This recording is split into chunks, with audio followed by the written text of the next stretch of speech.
Hi, my name is Christina and I am your librarian here at Christina's Bookshelf. Today I'm bringing you It Could Happen by Mia Kerick, published by Dreamspinner Press. This is an story. That alone had me like giddy as a schoolgirl. When I saw that I was like, check, yes please. One of my favorite things, right? Menage. This is some 17, 18-year-old boys that are their senior year in high school. It's kind of not YA because of some explicit activities, but it could totally be YA. I mean, if you're a 16, 17-year-old, this could totally work for you. Or if you have a 16, 17-year-old. I doubt there's any watching my channel. So, we have three boys, and they're polar opposites from each other. You have Henry, the jock, with a very religious family. Like, he constantly has to live up to scrutiny, not only to be God's best, but to use God's talent the best that you possibly can. Then you have Danny, who's openly gay. He's the emo, artsy kid. Kind of says whatever to life. His mother is a little kind of crazy, kind of maybe an alcoholic, so he doesn't have the whole family support that he should have. And then there's Brody. Brody was an oops, we have another kid kind of child. So he has like everything in life because his parents are older, retired, did some well investing, but he's kind of also a commitment phobe. I mean, he goes to cross-country practice every day, but he hasn't joined the team. And he's involved with a lot of clubs, but he's not officially in any club. So we have these three kind of just misfits that are out there and about, but they are the best of friends, and they've been best friends since their freshman year of high school. Throughout the story, we get all 3 points of view. The main one we get is Brody, because he's decided to write not a diary. And we're reading along with this and how he feels about his two best friends. How it goes from being, these are my two best friends, I love them the most in the world, to these are my two best friends, and I love them most in the world. So we watch as they do their journey through their senior year. And when one of them finally is like, you know, all three of us fit well together, even though we have nothing in common, we should try to do this threesome. And of course, Danny's like, dude, none of you are gay except for me. Well, one of them comes out and says, I'm totally gay. While the other one's like,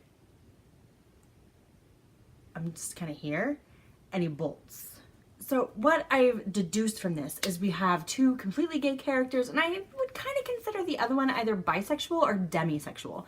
I'm really leaning more forward towards demisexual. It's kind of, I guess, neither here nor there as I'm talking about the book and not analyzing characters, but both are fun. So as this goes on, we have, of course, the other jocks besides Henry. After these jocks do some horrible things to Danny, one of the boys decides, you know what? We're in this threesome, I'm going to come out too at school. That way, you know, you have some backup. And when this happens, it kind of like throws everybody for a loop because like Danny was like the gay kid. Then the other eventually is like, you know what? F this. I'm joining this too publicly. And that's when like all the cookies kind of begin to crumble. They've had some instances of breakdowns here and there. And now we have Henry who's like, F what everybody thinks. This is what's going on. Life makes a drastic change for him.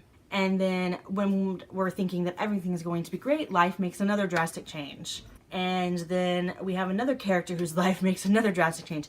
So it's like from this one moment, we have this chain reaction of events that just kind of takes everybody spiraling out of control until all three can get themselves back together, at least on an even footing. It doesn't have to be up here, but even ground, all three of them together for things to finally fit right again. I am kind of in awe of the story. I loved the characters, how none of them really had a lot in common, but they had enough in common that they could be best friends, and then they kind of venture on to being lovers. And it reminded me of Running with the Pack by Caitlin Ritchie and A.M. Burns, how they were best friends and then they became something more because the emotions were there. And I loved it so much. And seeing them stand up to the bullies, to their parents, confrontations, accepting who they are, who they want to be, where they want to go to college, what they want to do when they grow up. It was this whole just kind of learning experience for them, and they needed all three of them together to really function as one. I thought it was rather beautiful. I'm giving It Could Happen by Mia Kerick 4 stars. Basically just because some flow and some inconsistencies that happened throughout the book. Nothing major that would turn me off. Obviously, I had a great time reading it because it's MMM, and we're getting to see 3 young men grow up to be men, like right in front of our eyes, and accept everything, even though the world says, ugh, no, that's not how this happens. Down below for you, I am going to leave Dream Spinners as the website and the Amazon link. That way you can click it and go and begin your journey. If you've enjoyed my review, I'm going to ask that you help me with that YouTube algorithm and give me a like. Leave me a comment. I love to interact with all of you guys. And go ahead and hit that subscribe button. I would love to be one of those people that says, look for a review every Monday through Thursday. That's kind of not how things work for me. Sometimes I get something out on Sunday, and sometimes I can't have something out on Thursday. And that's the magic of the subscribe button, is that you will get a notification when I have a new review out for you. If you like me and think this chick's pretty awesome, down below I'm going to leave my website, my Facebook page, and my Twitter. If you have a book or an arc you'd like me to review, you can request via website. It Could Happen by Mia Kerick, published by Dream Spinner Press, 4 stars. Bye.